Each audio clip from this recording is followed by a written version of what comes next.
কুমিল্লার নাঙ্গলকোটে ২০২৫-২৬ অর্থ বছরের বরাদ্দকৃত ২টি উন্মুক্ত জলাশয় ও ৭টি প্রাতিষ্ঠানিক পুকুরে রুই, কাতল, মৃগেল, কালীবাউস ও ঘনিয়া জাতের মাছের পোনা অবমুক্ত করা হয়েছে।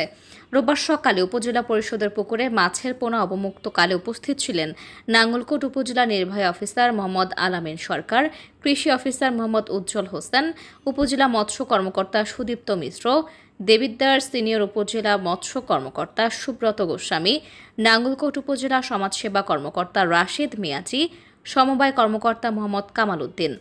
পরে থানা পুকুরে মাছের পোনা অবমুক্তকালে উপস্থিত ছিলেন নাঙ্গলকোট থানার ওসি AK ফজলুল হক এবং উপজেলা ভূমি অফিস পুকুরে মাছের পোনা অবমুক্ত করেন সহকারী কমিশনার ভূমি মিল্টন চাকমা।